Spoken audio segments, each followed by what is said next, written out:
Bigger risk is missing out on the rest of this bull market, which is going to last for quite some time. So yeah, I mean, and I also think that the risk is going to be that there are going to be a lot of people that are going to take profits too soon. They're going to say, "Oh, I've doubled my money or I've tripled my money. Let me get out." And we've got some pretty big moves in the markets. Gold starting to break out and run higher. We had silver post some pretty big gains. Silver has run all the way up, hit our 20% target yesterday, which was pretty exciting. And if we take a look at platinum and palladium, just insane moves here on platinum, up like almost 10%. It just continues to push higher. And we've got palladium up about 0.5% this morning.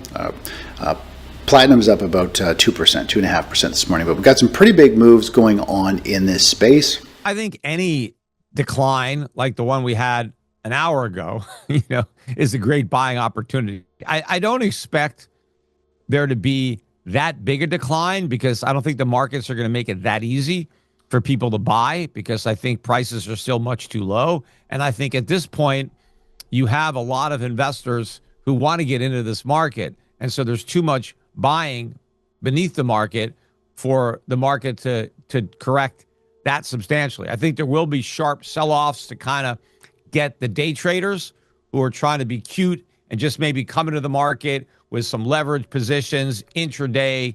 I think, they still have to have risk there. It can't be just like one-sided, can't lose. So keeping the speculators honest, I think you're going to see plenty of sharp declines like we had today, but not major declines. So I think you've really got to get into this market to the extent that we do see sell-offs. I expect them to bounce back very quickly.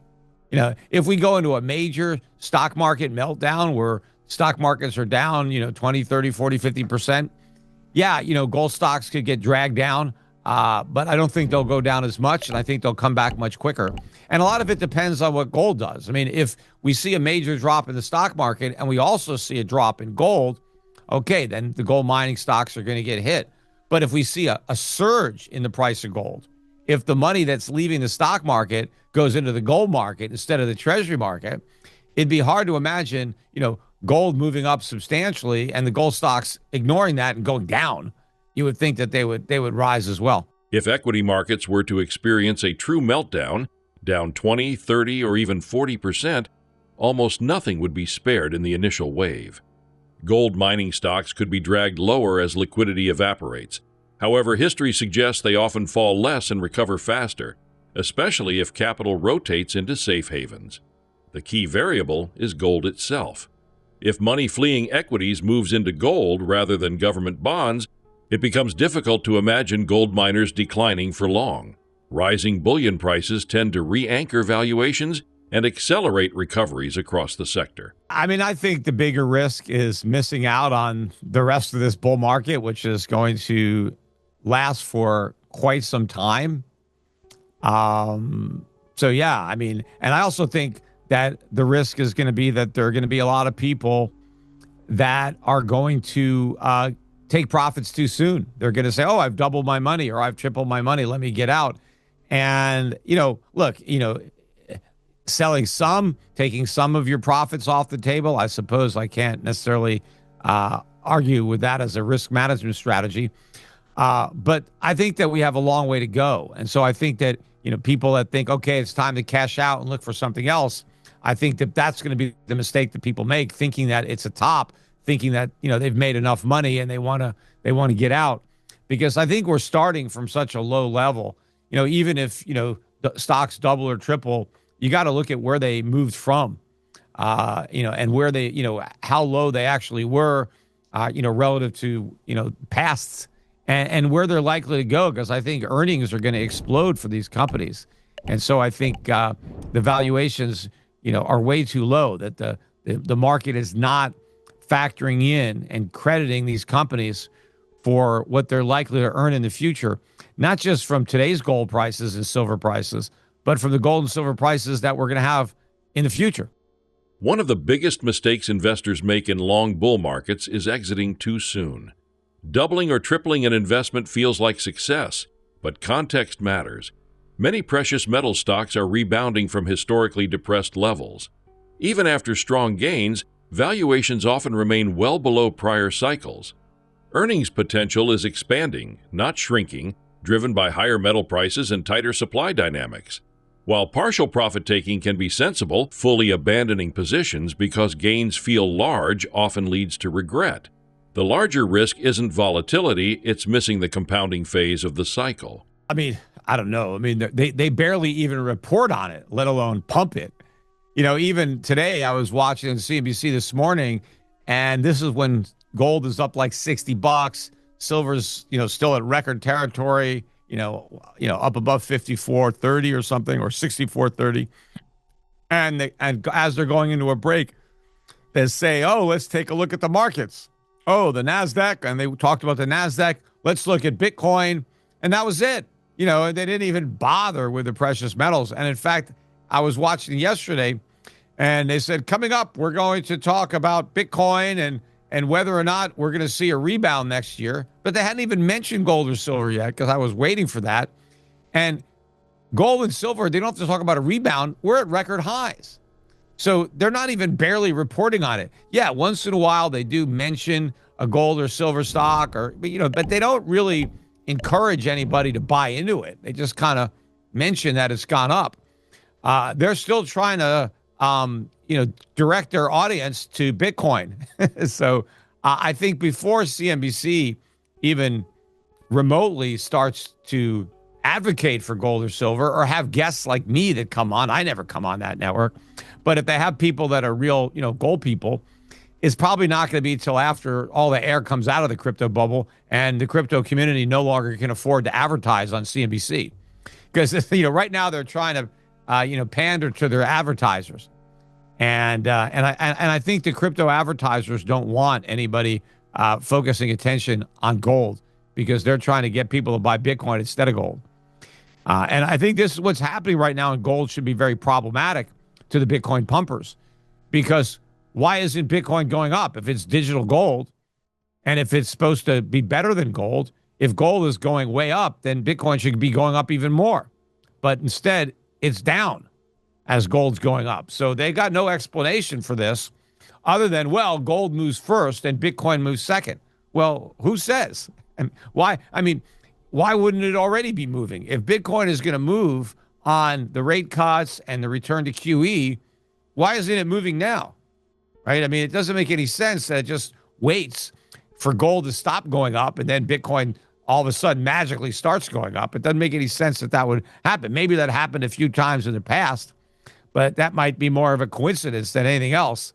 I don't think it's a foregone conclusion that every time gold goes up, Bitcoin must go up later and must go up more.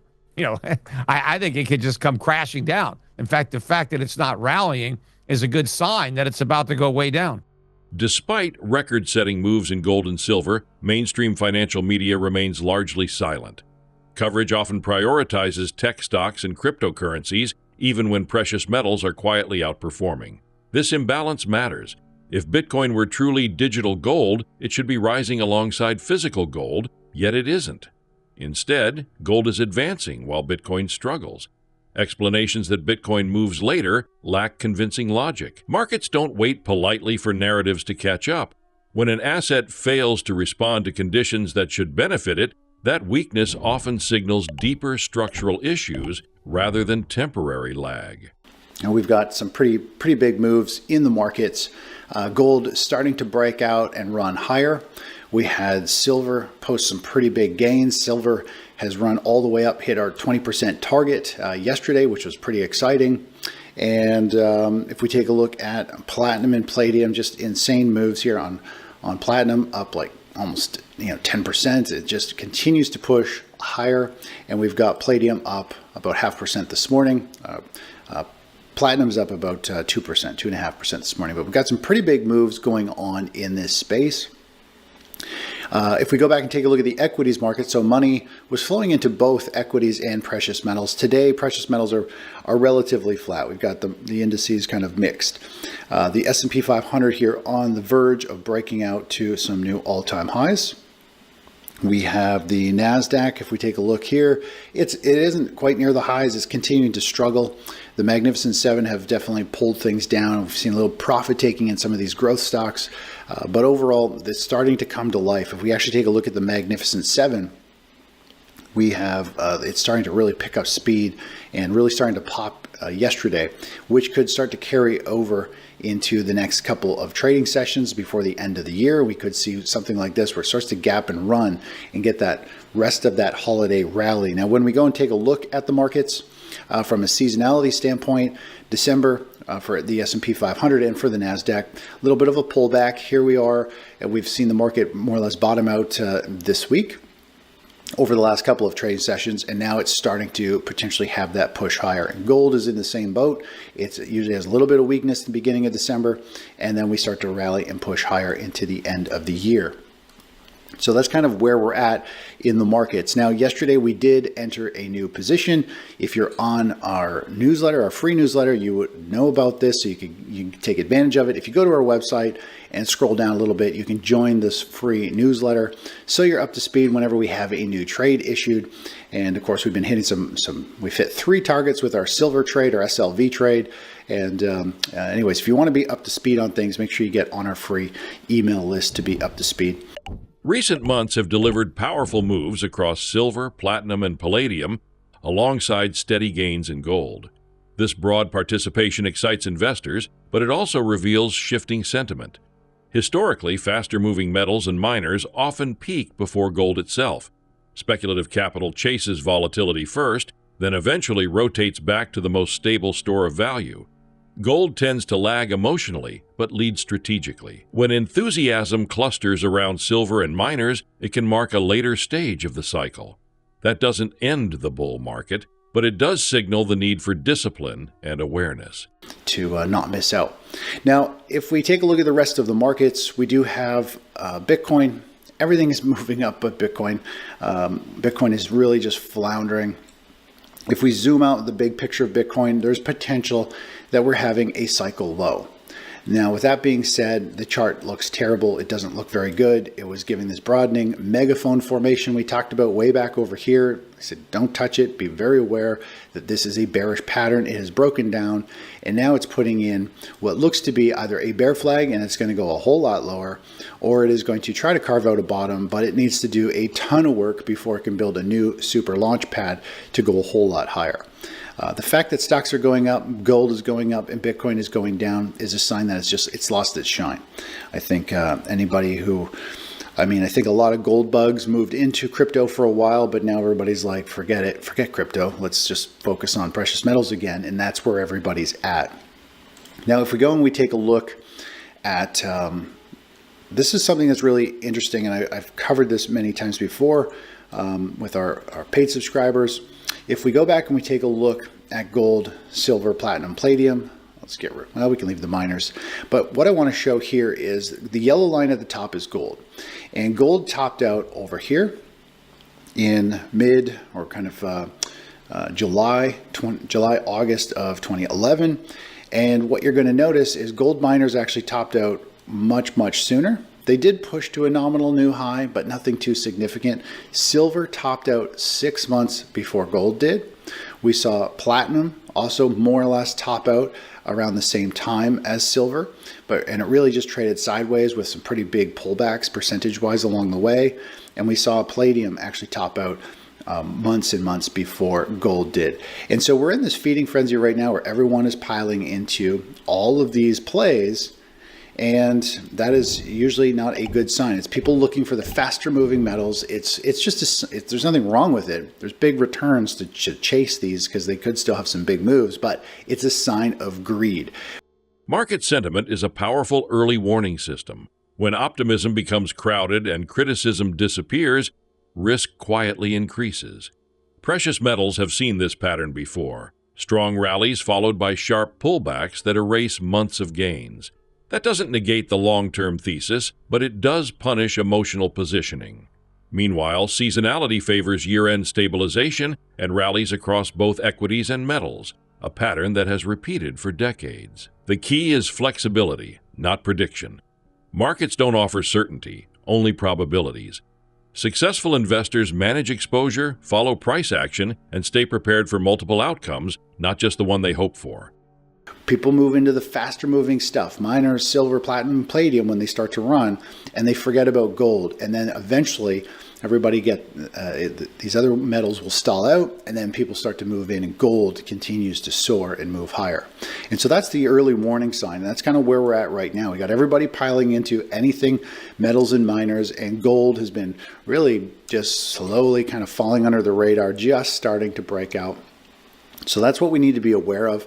The sentiment analysis is very, very powerful in allowing us to know when big major tops are starting to take place.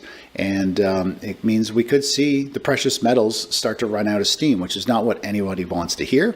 And of course, usually when everybody is against a move, everybody's long and excited about metals, that's when you get the most pushback, right? Nobody wants to hear anything negative on it. And this is something we've been talking about for months, or actually for a couple of years, waiting for this to unfold. It's finally starting to unfold, this sentiment of people piling into silver and miners and all of that first.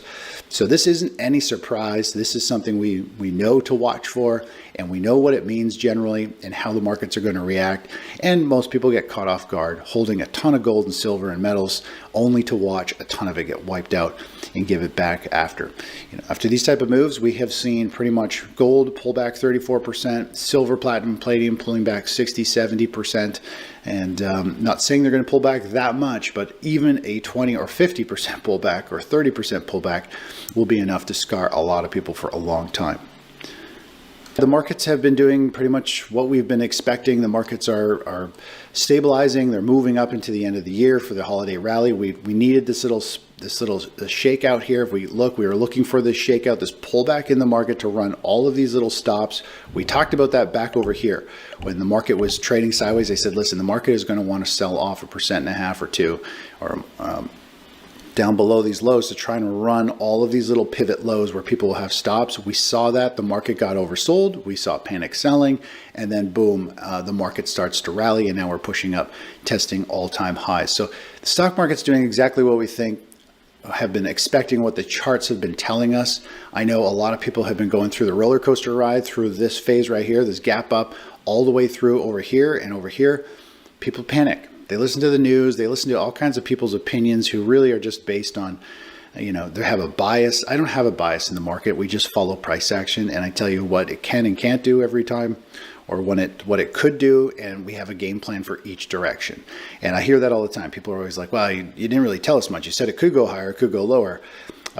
If you listen and read in between the lines and follow along, it can always go in either direction. And I know a lot of people out there, they just want an answer. Do I buy it? Do I sell it? Where's it going? Just tell me where it's going. Nobody knows. That's why we navigate it and we manage positions. And again, if you want to copy our trades, like our accounts are pushing up to all-time highs. The markets are moving. We're in all kinds of different trades right now. It's very exciting.